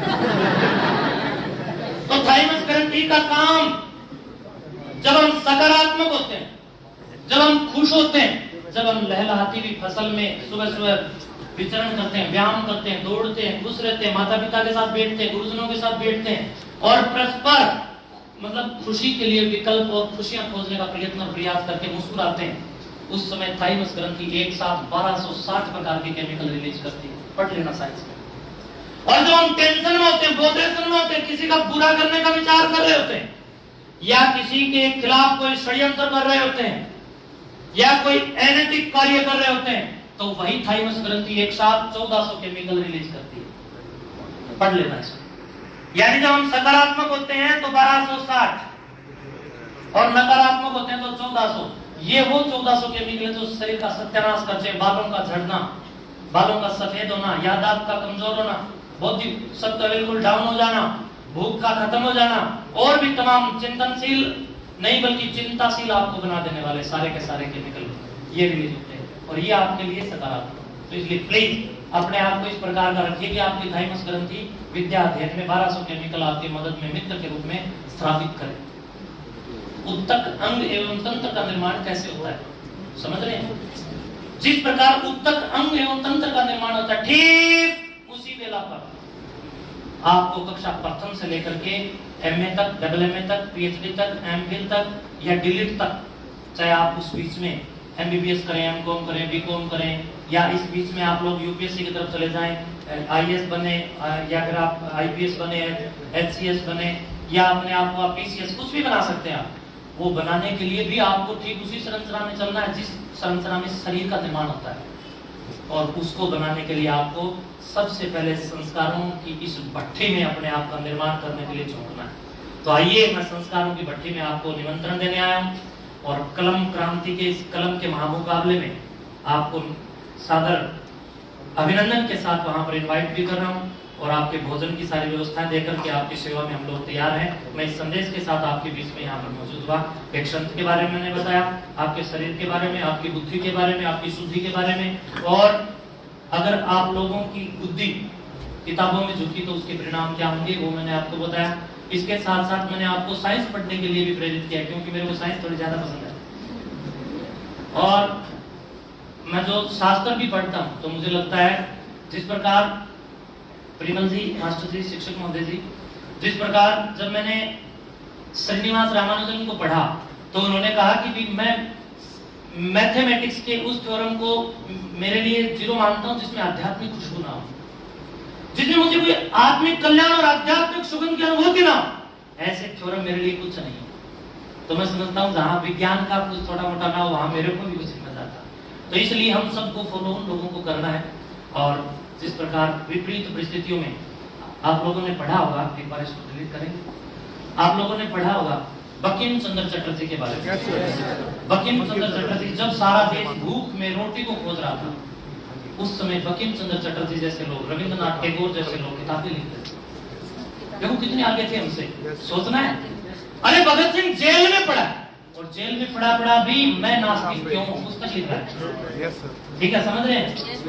और इतना ही नहीं बंधुओं, मैं माननीय शिक्षक महोदय जी के सानिध्य में इस पूरी की पूरी क्लास सभा को और पूरे हरियाणा राज्य के साथ साथ जितने बाहर के स्टेट से मुझे जो देख पा रहे हैं, आप सब बच्चों के बीच में इस बात के लिए एक शानदार प्रेरणा भी भगत सिंह की देना चाहूंगा। बंधुओं, जब देश गुलामी के कालखंड से गुजर रहा था, उस दौरान चारों ओर तबाही का मंजर था। आक्रांताओं की अपनी हिम्मतों और दुरात विचार क्रांति उनकी अपनी थी, और उसमें वो लोग कुचल डालने के लिए काम कर रहे थे। लेकिन वहीं वीर, मैं तो उनको महायोगी कहूंगा, मैं उनको देश धर्मी और राष्ट्रपुत्र और अनंत श्री से विभूषित करते हुए कहूंगा कि अनंत श्री से विभूषित श्री वीर बलिदानी महापुरुष शहीद आजम भगत सिंह जी, इतने, मैं तो सोचता हूँ अनंत अनंत उनके सामने उपाधियां लगे तो भी कम। जब उनको जेल में डाल दिया गया, और जेल में डालने के बाद में उनको आकर के किसी व्यक्ति के द्वारा यह सूचना दी गई कि भगत, तेरे को तो 10 घंटे पहले मारने का प्लान बन गया है, जो निर्धारित समय है उससे 10 घंटे पहले तुम्हें मारेंगे। बोले नहीं, मुझे कोई दिक्कत नहीं है, तुम मुझे 10 घंटे पहले मार रहे हो। अरे दुष्ट अंग्रेजों, मैं, तुम लोगों ने मुझे निर्धारित समय जो बताया उसके अनुसार मैंने पुस्तक को पढ़ने के लिए अपनी समय सारणी बनाई। अरे ओ दोस्त लोगों, क्या तुम मुझे मेरी पुस्तक के जो थोड़े से पेज रह गए ये भी नहीं पढ़ने दोगे? तुम्हें मारना है तो बेशक मारिए, पर ये मुझे पुस्तक तो पूरी पढ़ लेने दो। पढ़ाई के प्रति इतनी रुचि, इतनी सुचिता, इतनी पुनीता, इतनी दिव्यता, इतनी आत्मीय संतुष्टि, और तुम्हें कोई कह दे परसों फांसी है, 10 दिन लग जाएंगे। यानी बंदा मरने से पहले कह रहा कि तुम मेरी आखिरी इच्छा में मुझे किसी के कोई दर्शन नहीं चाहिए, किसी से मिलना ही नहीं है, सिर्फ ये पढ़ना है। यानी इस बात से हमें क्या मिला? मरने से पहले जो उनकी पुस्तक के मान लो 115 पेज मान लो, मानना है, ठीक है, मानना वो संख्या अक्ष है, ठीक है, तो माना एक बार मानने के, मान लो 115 पेज उनके रह गए, विचार ही करना है। वैसे तो मानना उसी को जाता है जो होता नहीं, क्योंकि अक्ष जो है ना वो संख्या नहीं होता है। अक्ष क्या होता है? एक लेटर, संख्या तो 1 से 100 तक की होती है, लेकिन मैथ है, मैथ करके माना वो संख्या अक्ष है, जबकि वो संख्या नहीं है, ठीक है। और मैथ में मेरा थोड़ा रुचि भी कम है, क्योंकि जी ठीकठा मिठा मेरा कोई काम नहीं। आप बहुत बढ़िया बता बताते हो, आपके जो साइंस मैथ के जो टीचर हैं बहुत अच्छे से बताते हैं कि थीटा कहाँ काम आता है, पर मेरे काम नहीं आया। तो इसलिए थोड़ी सी मेरी उसमें रुचि कम है। तो इसलिए मानो 115 पेज रह गए, अरे मरणासन है व्यक्ति, उसके 115 पेज बाकी है, वो लालाई तक 115 पेज में पढ़ूं। इसका मतलब ये है कि वो विद्या को अपने संस्कारों में निरूपित कर रहा है, ताकि मैं मरूं और अगला जन्म लूं तो अगले जन्म में मेरे पैदाइशी संस्कार विद्या के हों। आत्मा के साथ जुड़ता है संस्कार, संस्कार आत्मा के साथ जुड़ता है बंधुओं, इस बात को विचार रखना। और संस्कार लगभग 200 जन्मों के एक साथ चलते हैं, कोई एक जन्म के संस्कार साथ नहीं चलते। आपने देखा कोई बच्चा बचपन से ही संत बन जाता है, कोई बच्चा बचपन में पैदा होते ही डेफिशिएंसी सिंड्रोम, HIV, इनसे या तमाम एसटीडी रोग, सेक्सुअली ट्रांसमिटेड डिजीज, कितनी बीमारियां आजकल बच्चों को घेर रही हैं। और ये डिसोसिएटिव डिसऑर्डर, मैनिया, पेरोनिया, सिजोफ्रेनिया, पता नहीं क्या क्या इतनी बीमारियां पैदाइशी बच्चों को लग रही हैं। उसके पीछे कारण है आपके प्रारब्ध की अशुद्धियां। इसलिए पिछले जन्मों की शुद्धियां हमें अब सहायक हैं और अशुद्धियां भी अब हमारे लिए घातक हैं। तो इस जन्म की जो शुद्धियां हैं वो हमारे अगले जन्मों तक साथ चलने वाली हैं। तो आप सब बच्चों से कहूंगा अपने जीवन को और अपने जीवन दर्शन को, अपनी आत्मा को सोच और विचार के साथ चला करके मैं समझता हूँ पवित्र रखें। और बंधुओं, मैं आपको पहले कह रहा था, आपके चरित्र को अगर कोई महका सकता है तो इत्र नहीं बल्कि विद्या रूपी चरित्र, और वो ही आपको महकाएगा। अगर आपके कपड़ों में आप इत्र मारेंगे तो कपड़े ही महकेंगे, आपका गौरव नहीं। तो आपके गौरव को महकाना है तो भगत सिंह को फॉलो कीजिए। मरने से पहले भी अगर कुछ काम करना पड़े तो पुस्तक ही पढ़ के मरिए, मेरा तो यही मानना है। सुबह से लेकर जब मैं पढ़ता हूँ मास्टर जी, जब सुबह 8 बजते हैं 7:30 8 बजे तक मैं मेरे कक्ष से बाहर आता हूँ और व्यायाम आदि करने के सारी पुराण निवृत्ति होकर के मैं अपने जितना भी मेरा जो सिस्टम हमारा है उससे मैं बाहर निकलता हूँ, तो मैं अपने आप को बहुत गौरवान्वित महसूस करता हूँ। क्यों? क्योंकि सुबह सुबह जब हम अध्ययन करते हैं तो हमारे शरीर के सारे चक्षु, जो अंतः चक्षु हैं और जो बाह्य चक्षु हैं, सब के सब काम करते हैं। तो इसलिए आप सबको मैं पढ़ने के लिए प्रेरित करता हूँ और झोली फैला करके इस बात के लिए भिक्षा मांगना चाहता हूँ, हरियाणा को धरातल पर काम करके रसातल में जाने से बचाने के लिए प्लीज मेरा साथ दीजिए। और बड़ी बड़ी जितनी भी प्रतियोगिताएं हैं उनमें महाबली बनकर के कलम को विजयी बनाने के लिए वैचारिक क्रांति का शंखनाद कीजिए। और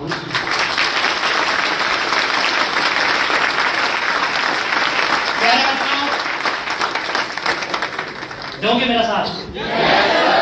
बोलिए मैं इंडियन स्टार हूँ। आप सब चाहते हैं हम भारतीय सितारा बने?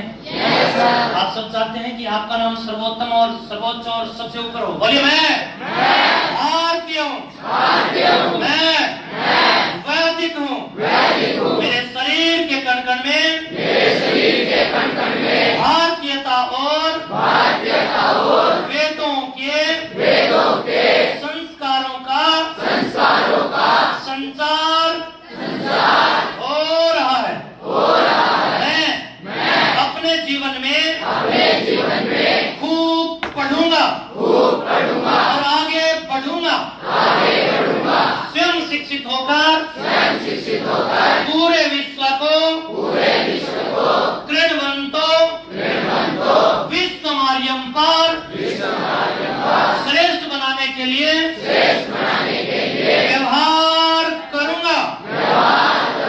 मैं अपने घर परिवार जिले गांव राज्य और देश का स्वाभिमान बनूंगा। मैं पूरी दुनिया पर भारत के तिरंगे को लहराने के लिए अपने विद्या के कौशल से जिज्ञासु बनकर जुझारू बनकर तपस्वी बनकर शिक्षा के मार्गदर्शन में कार्य करूंगा। मैं कभी भी विज्ञान के विरुद्ध आचरण नहीं करूंगा। मैं जीवन भर कभी भी नशाखोरी मांसाहार नहीं करूंगा। अंधविश्वास पाखंड और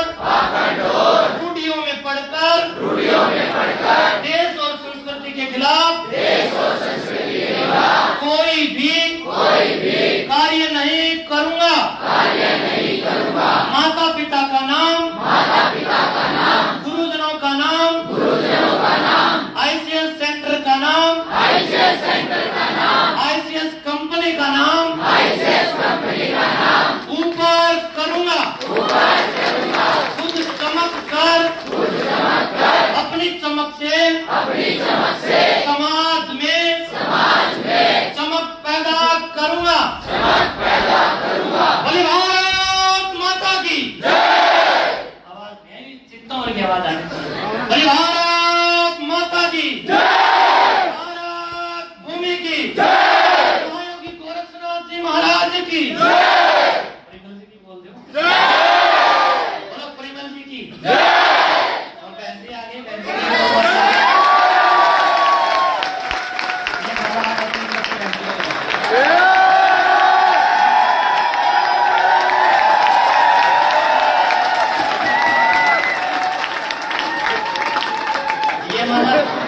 ये माला जो है बहन जी को शादी में बनाई थी, आज मैंने रिपीटिशन करवा दी। मैं साक्षी भी रहा हूँ और आज मैं प्यारे प्यारे बहन और भाइयों, पवित्र बहनों, आपके बीच में आकर के बहन जी के भी दर्शन कर रहा हूँ, पूरे आपके प्रांगण का कर रहा हूँ। बहुत बहुत धन्यवाद। अपनी वाणी को विराम देता हूँ।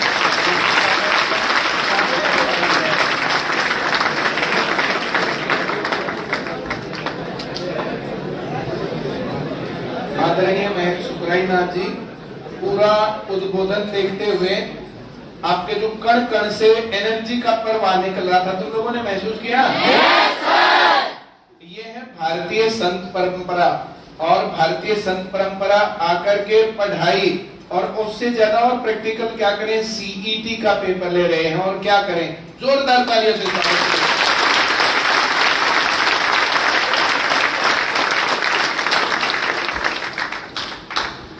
महंत जी ने बताया कि मैं पढ़ रहा हूं और सीईटी के बारे में भी पढ़ रहा हूं और पेपर भी यही तैयार कर रहे हैं। पीछे भी हमने किया। हाँ, पीछे भी उन्होंने ये तैयार किया था। और ये पढ़ाई लिखाई ज्ञान विज्ञान सारी बातचीत पढ़ के सुन के तुम लोगों को ये तो नहीं फील हुआ कि हमारा टाइम खराब हो गया? अब तुम लोगों को जो अलग अलग परंपराएं, अलग अलग चीजें देखने सुनने को मिलती हैं और जो चीजें देखने सुनने को मिलती हैं, ये तुम्हारी जो है ना व्यक्तित्व का विकास कर रहा है। ये बहुत आगे तक तुम लोगों को लेके जाएगा। और वहां पर जाने का जैसे एक बात तो हुई, टेस्ट हो जाएगा, राखी गढ़ी वहीं पर है। अब हिसार देख के आना तो हिसार भी देख सकते हैं। अब जैसे हम अलग अलग जगह भ्रमण करने जाते हैं तो ये भ्रमण जैसी चीज लगाओ, वहां जाने आने का ही खर्चा तुम्हारा है। उसके अलावा तो वहां पर फिर सारी चीजें, वहां पर खाना भी है, पेपर भी है, और अगर उसके अंदर तुम्हारा अच्छा काम होता तो वो भी है। और नहीं तो आसपास फिर राखी गढ़ी का। वैसे ही जो घूमने का एक प्लान रहना चाहिए, सभी लोग उसमें इनरोल कर लो। सब लोग आपस में अपना जो ग्रुप बना करके 50-40 जने जो है, एक बस 100-150-200 जो भी तुम्हारा वो लगता है किराया, अब बस अब वहां जाते टाइम खूब इंजॉय करते जाना, खूब इंजॉय करते आना। आपस में लड़ना मत आते जाते। वैसे तो तुम नहीं लड़ोगे, खैर मुझे 100% श्योर है। हाँ, और थोड़ी सी वहां सेवा भी कर देना। हाँ, एक दूसरे को भोजन करवाना और कुछ करवाना और कोऑपरेट करना। जैसे 3000 से ज्यादा बच्चों ने यहाँ पर तो ना तिरंगा यात्रा निकाली थी। पूरे प्रशासन को, शहर को, बाकी लोगों को 10 मिनट बाद ये पता भी नहीं चला कि यहाँ से यात्रा भी निकली है।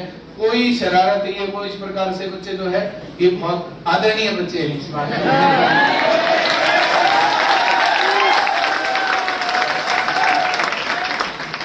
ये बहुत योगी बच्चे हैं, इस प्रकार की शिकायत और ये सब चीजें नहीं करते हैं। अब सेंटर चलते हुए 17 साल हो गए योगी जी, आज तक जो आपस में कोई हमारा डिस्प्यूट ये बच्चों का ये वो इस प्रकार से आज तक देखने को नहीं मिला। उम्मीद करूंगा इसी तरीके से बच्चे आगे भी संस्कारवान रहेंगे, संस्कारित रहेंगे। अब दुर्जनों में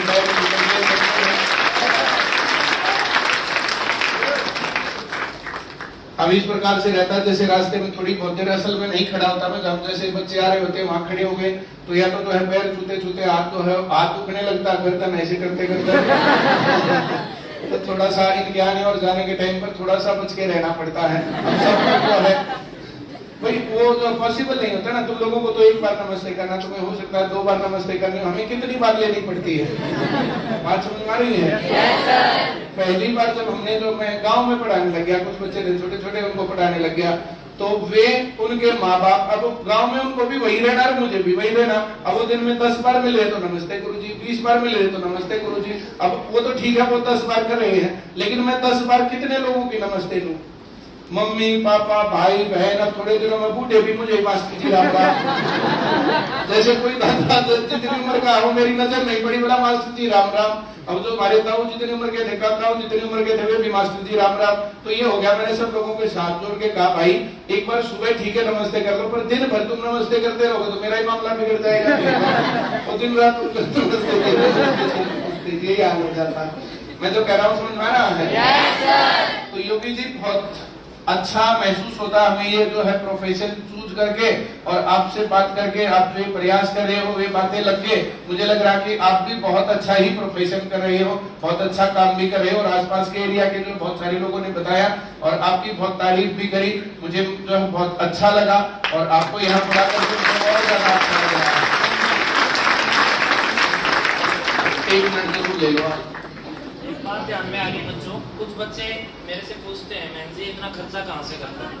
हम लोग बहुत खर्चा करते हैं और कुछ बच्चे कहते हैं इतना खर्चा कहाँ से करते हो? आप जिस मठ में आएंगे वो नाथ संप्रदाय की, एशिया महाद्वीप की, भारतवर्ष की, हरियाणा प्रांत की नाथ संप्रदाय की 8 मुख्य गद्दियों में से एक मुख्य गद्दी है कोत दादा कालापीर मठ।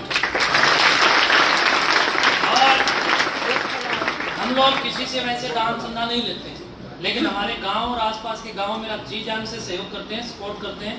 तो मैंने कहा भी हम लोग ये चाहते हैं कि खेल भी कराएं, प्रतिवर्ष हम लोग खेल भी बड़े बड़े ढंग से कराते हैं, अच्छा लाखों रुपए खर्च करते हैं।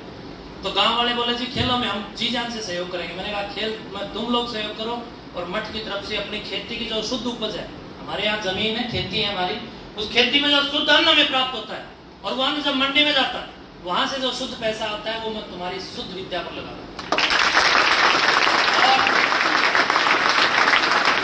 तो आप लोग मेरे एरिया में भी आगे पता करेंगे, लोग कहेंगे लोग दान नहीं लेते, अपनी मर्जी से वहां मठ में दान पात्र लगे बड़े बड़े पुराने समय के, उनमें लोग जाकर के दान डालते हैं। तो उसके लिए मैंने 2 लड़कों की ड्यूटी लगा रखी है। मैंने कहा भी ये तुम्हें देखना है, मुझे नहीं।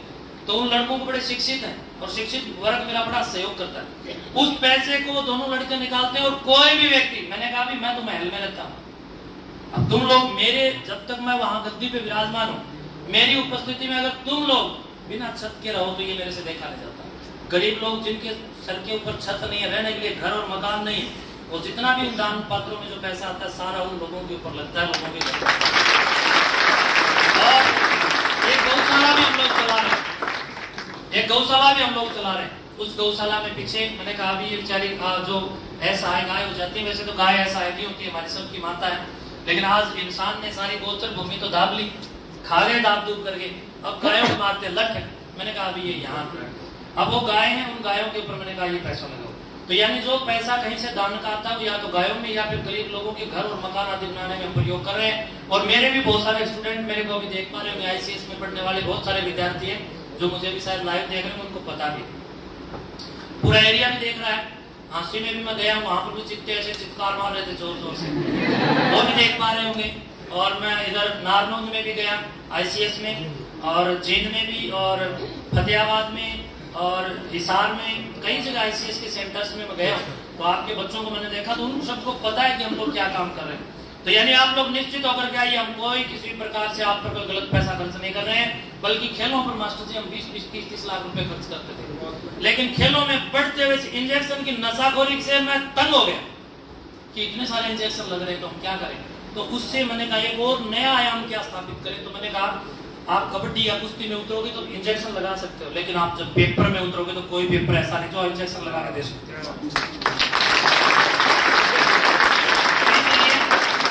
जो बिना इंजेक्शन का नशा है भाई, इसमें वही नशेड़ी अव्वल होगा जिसमें राष्ट्र प्रेम और विद्या प्रेम और पुस्तक प्रेम होगा, जिसमें भगत सिंह सच्चे रूप से, आजकल महत्ता आती है लोगों में, इन्हों भगत सिंह नहीं आते किसी को। और कुछ बच्चे कहते हैं, मैं कई बार जाता हूँ मास्टर जी, लोग कहते हैं कि माता आ गई, कैसे चेक करें माता आ गई। मैंने कहा मेरी गाड़ी पटको और हम इसको ले जाते हैं भिवानी चिड़ियाघर में, वहां शेर है, अगर माता आ रही तो चेक कर लेंगे, वो माता शेर है, शेर के ऊपर चढ़ जाएगा। और अगर माता नहीं होगी तो प्यारे बच्चों शेर ने अपना काम करना ही है। एक गांव में मैं गया, बोले इसमें तो बालाजी महाराज आ रहे हैं। मैंने कहा यार ना तो कहते लक्ष्मण आवे ना कहते राम आवे, क्यों धनुष उठाना पड़ेगा। ना भगत सिंह ना चंद्रशेखर आजाद ना क्या टोपे ना राणा सांगा ना राणा कुंभा ना लाला लाजपत राय ना विपिन चंद्रपाल ना बाल गंगाधर तिलक, और तो और सांडर्स भी दुनिया था, क्यों खाने पड़ेंगे। तो मैंने कहा इसमें बालाजी आज कैसे चेक करें। मैंने कहा मैं चेक करूंगा। बोले जी कैसे। हमारे नजदीक में तोशाम की पहाड़ियां हैं। मैंने कहा अभी मुझे लोगों के द्वारा सुनने को मिला है कि हनुमान जी पहाड़ लेके उठते थे, और इस आदमी में अगर से बालाजी आ रहे तो चल भाई एक पहाड़ उठा गोद में रखते। मेरे गांव में रख दो, मुझे जरूरत भी है, बजरी क्रेशर वहीं ले लेंगे सब। तो यानी हम लोग अंधविश्वास और पाखंड को जड़मूल से नष्ट करने के लिए भी शिक्षा क्रांति की तेजस्विता और ओजस्विता को बढ़ावा दे रहे हैं, ताकि जब पढ़े लिखे लोगों की संख्या बढ़ेगी ना बच्चों। देखो 2 लाइन है हमारे पास, देखो एक ये लाइन है नशेड़ियों की, देखो बच्चों, और एक ये लाइन है अच्छे लोगों की।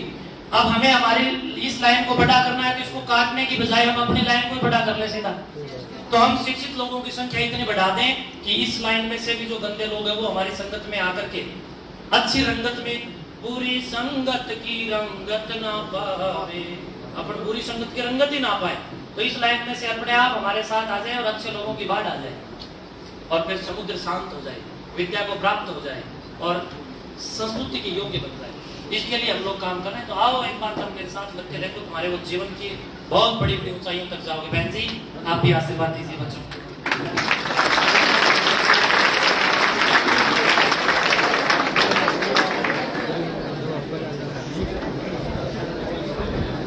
महंत जी हमारे बीच में है, और मतलब जैसे मैं तुम सबको पढ़ाती हूँ, तो तुम लोगों की जो एज है तुम देख पा रहे हो, महंत जी भी लगभग उसी उम्र के हैं।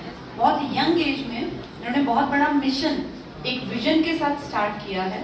और देखो अब वो जमाने तो है नहीं कि हम जो है ये सोचें कि दोबारा से वापस आएंगे भगत सिंह, राजगुरु, सुखदेव या विवेकानंद जी या सुभाष चंद्र बोस। तो हम में से ही उन लोगों के नक्शे कदम पे चलने वाले कुछ लोग अगर समाज को लीड करते हैं, जिनके अंदर कुछ ईश्वरीय कृपा भी होती है, कुछ इंसान सीखता भी है। अब ऐसा नहीं कि इनको दिव्य ज्ञान की प्राप्ति हो गई अपने आप, नहीं। तुमने इनका शब्द भंडार देखा, ये शब्दों का भंडार बढ़ता है पढ़ने से। ये खुद पढ़ते हैं, और जो पढ़ता है ना बेटा, वो जिंदगी में चीजों को सीख कर बहुत एक तो आगे जाता है, और एक जो बदलाव की जरूरत होती है ना, उसको टाइम रहते भांप कर वो बदलाव भी ले आता है। तो महंत जी का बहुत बड़ा एक विजन है कि समाज में जो ये नशा, जो गंदगी बढ़ रही है, व्यभिचार बढ़ रहा है हमारे सामने आजकल, हम जैसे ही अपना फोन खोलें तो तुम ये देखो, उम्र की कोई शर्म ही नहीं रह रही लोगों में। अधेड़ उम्र के लोग भी, महिलाएं भी उसमें हैं, पुरुष भी उसके कहीं ना कहीं संपर्क में है। गंदगी इतनी तेज गति से बढ़ रही है कि अगर इसको टाइम रहते लोगों ने नहीं समझा, नहीं संभाला, तो ये सब चीजें नॉर्मलाइज हो जाएंगी, यानी ये सबको नॉर्मल लगने लगेगा। होना ये चाहिए कि गलत मतलब एकदम दिमाग में आते कि गलत मतलब गलत, उसमें ये नहीं होना चाहिए क्या फर्क पड़ता है, समाज बदल गया।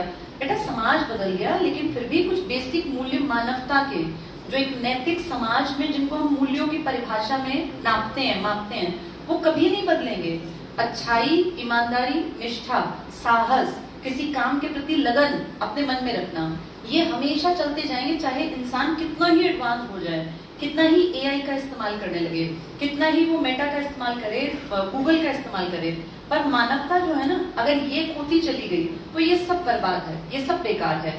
हम सबके सामने एक अच्छा उदाहरण खुद महंत योगी जी हैं, जिन्होंने इतनी कम एज में, जबकि इनकी एज के मैक्सिमम लोग सिर्फ अपनी जिंदगी सेट हो जाए इसमें लगे रहते हैं, लेकिन इनका एक मिशन है कि मैं युवाओं को अपने साथ जोड़कर और सही रास्ते पर ले जाऊं।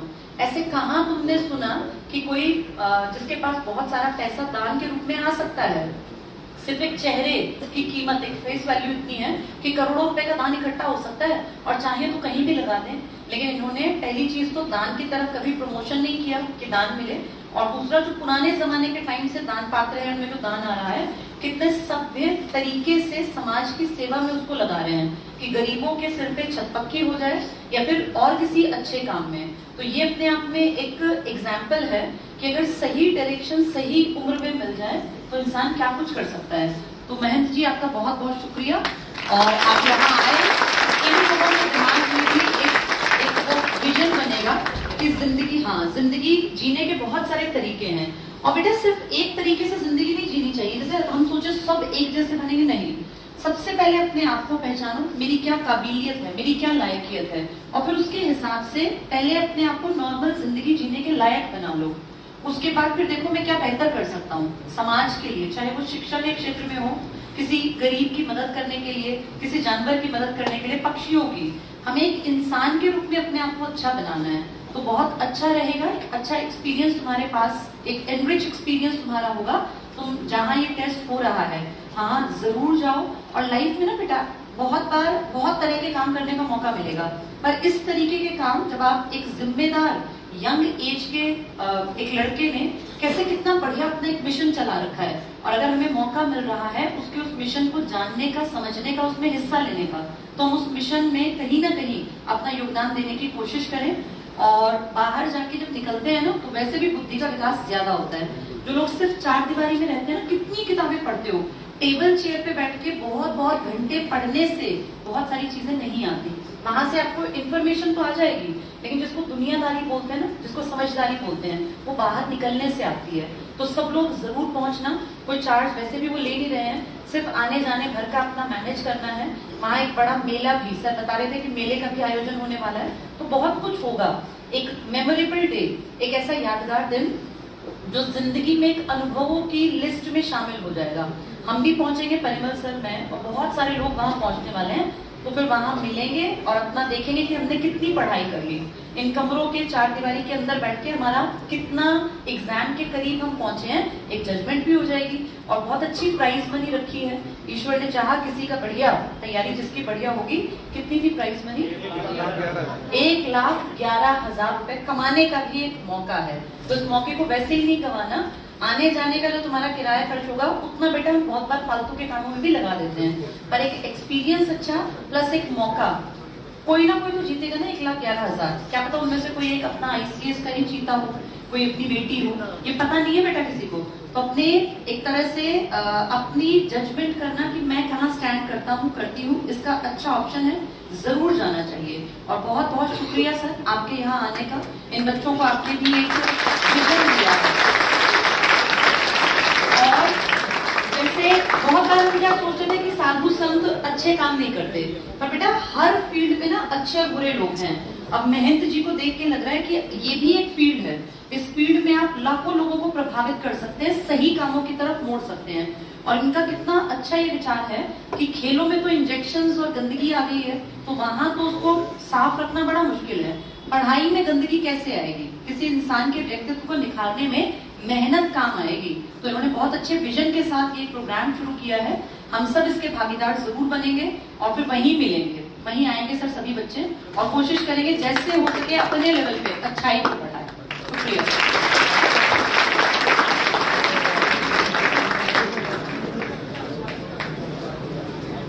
अब जब पेपर होगा तुम्हारा CET का, तो पेपर होने के बाद तो फिर तुम्हारे हाथ में कुछ नहीं मिलना।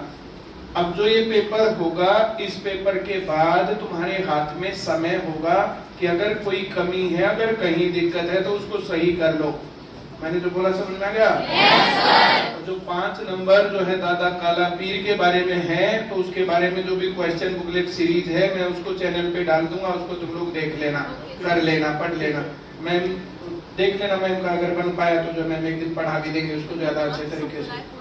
हाँ, तो नाथ संप्रदाय के बारे में थोड़ी जानकारी जुटा करके बबीता मैम कोशिश करेंगे उसके बारे में बता भी दें, ताकि जो है जैसे एक परंपरा, अच्छी परंपरा आगे बढ़े। बहुत सारे संत महात्मा मिले, पर आप जैसे नहीं।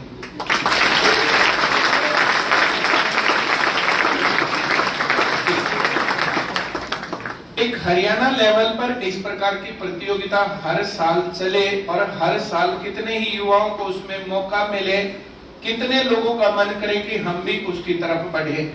चारों तरफ जब हर टाइम पर हर जगह पर गंदगी फैल रही है, तो उस टाइम पर अच्छाई भी फैल रही है, और इसके लिए बहुत बहुत शुक्रिया, आभार, मन से धन्यवाद।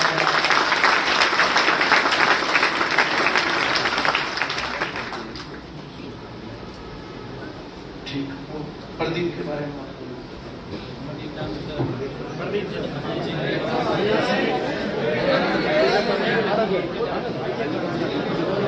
हमारे बीच में प्रदीप सर हैं, तुम सब जानते हैं, GK बाय प्रदीप सर करके इनका चैनल भी है और अच्छी ग्रोथ इन्होंने की है।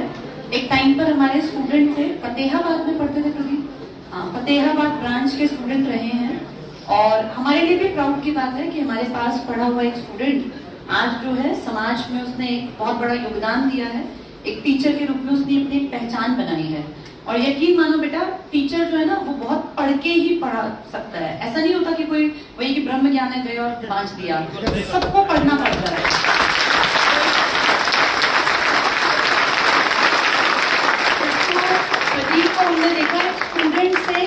अच्छा टीचर बनने के सफर में ये जब तब आके मौका मिला, हमसे मिलता रहा।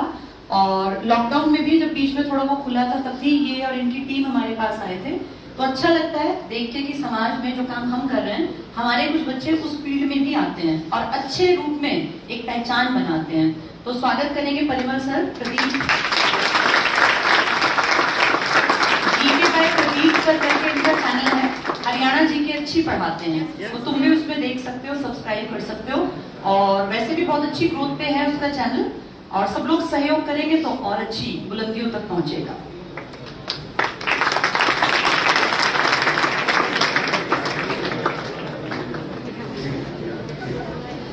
सबसे पहले वो कहते हैं ना, गुरुजी के लिए 2 लाइन बोलना चाहता हूं। जो फकीरी मिजाज रखते हैं वो ठोकर में ताज रखते हैं, जो फकीरी मिजाज रखते हैं वो ठोकर में ताज रखते हैं, उनको कल की नहीं फिक्र जो मुट्ठी में आज रखते हैं।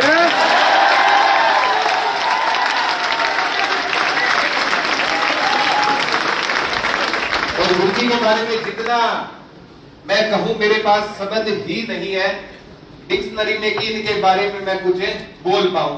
लगभग गुरुजी ने 30,000 प्लस पुस्तकें इस जीवन में पढ़ी है। भगत सिंह को आप पढ़ोगे, बाबा साहब को पढ़ोगे, वो खुद एक लाइब्रेरी थे। भगत सिंह ने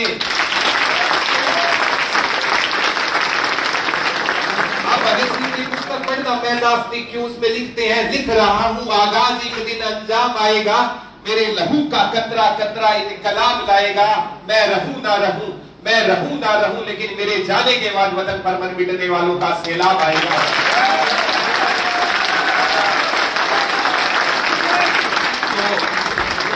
गुरुजी ने सबसे बड़ी बात जो हम शिक्षकों को काम करना चाहिए, वो उस काम की भी जिम्मेवारी गुरुजी ने उठा ली है।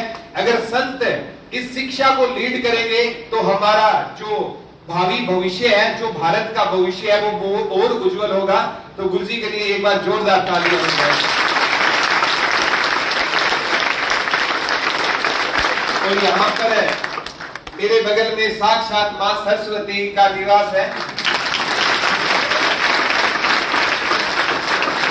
मेम के लिए तो मैं मतलब अपना सौभाग्य मानता हूं कि मैं यहाँ पर मेम के बगल में खड़ा हूं। मेम से मैंने बहुत सीखा है, और मैं जब भी आता हूं मेम के लिए एक ही लाइन, 2 लाइन बोलता हूं, if GK is religion then Babita ma'am is God.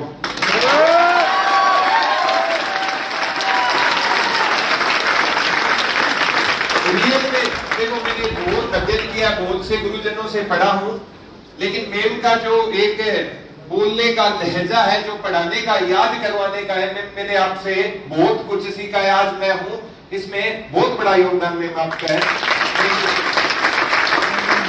और मैं एक छोटी सी घटना शेयर करता हूं। जब लॉकडाउन में आया था, मैं मतलब जब ट्विटर ऑफ हरियाणा हमारी आई थी, प्रेमल सर से मैं मिलने आया था। मेरा मकसद ये था कि मेम को जाऊंगा, एक बुक गिफ्ट करके आऊंगा, क्योंकि मेम से मैंने बहुत सीखा है। उस फ्रंट में मेम का नाम भी मेंशन किया हुआ है बुक में। तो यहाँ पर आते ही ना प्रेमल सर ने वो लाइव लॉन्चिंग की थी। सर दिल से धन्यवाद।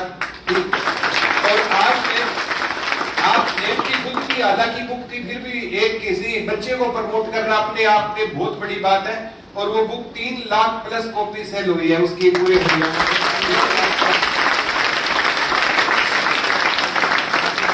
और हमारे गुरुजी बैठे हुए हैं, प्रेमल जी के बारे में तो क्या कहें, आप जानते ही हैं। सर के लिए केवल इतना कहना चाहता हूं, उनकी तहजीब थी कि वो हमसे झुक कर मिला था, उनकी तहजीब थी कि वो हमसे झुक कर मिला था, वरना कद में तो वो इंसान हमसे भी बड़ा था।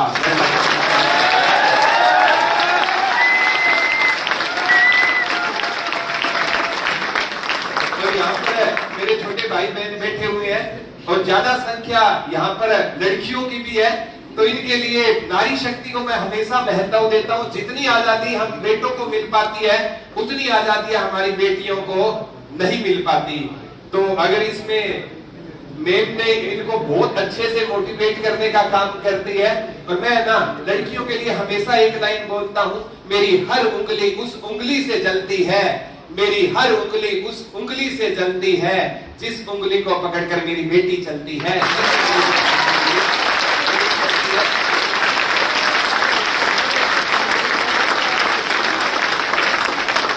आईसीएस अपने आप में एक बहुत बड़ा ब्रांड है। मैं खुद स्टूडेंट हूं, तो आप आइडिया लगा सकते हो कि आप कहां जाओगे।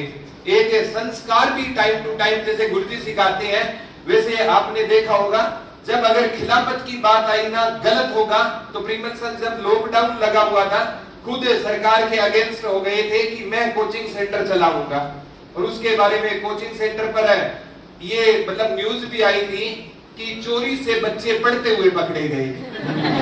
कितनी बड़ी बात थी। सैल्यूट है गुरुजी आपको। अच्छा, आईसीएस की फुल फॉर्म पता है?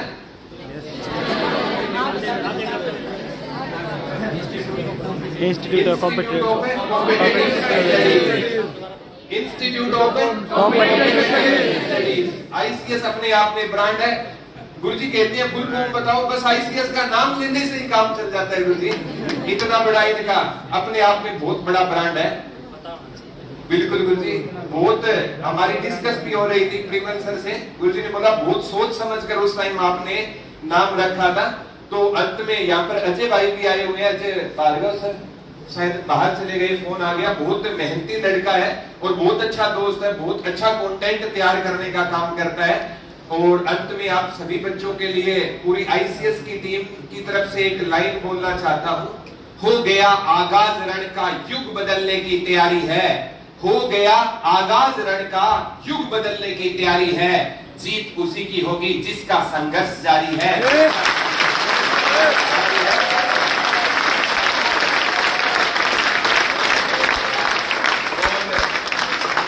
मैं आप सभी जितने भी मुझे देख पा रहे हैं, मैं उन सभी से रिक्वेस्ट भी करता हूं, आप 24 फरवरी को कोत मत आइए। मैं और पूरी आईसीएस की टीम में और सर और पूरे हरियाणा के टीचर आएंगे। गुरुजी की सबसे बड़ी बात है कि इन्होंने पूरे हरियाणा का जो एक शिक्षक जगत का एक टीचरों का ग्रुप था, उनको एक करने का काम किया है। इतिहास में गुरुजी पहली बार हुआ है। आप इसके लिए बहुत बधाई के। आपसे वादा करता हूं कि 24 फरवरी को अमूमन क्या होता है कि जहां पर इतना बड़ा प्राइज मनी होती है, ये होता है कि वो अपने बच्चों को दे देते हैं। और मैं आपसे विश्वास दिलाता हूं ऐसा वहां पर कुछ होने वाला नहीं है। जो हुनर होगा तो कदर होगी। यूं एडियां उठाने से किरदार बड़े नहीं होते हैं।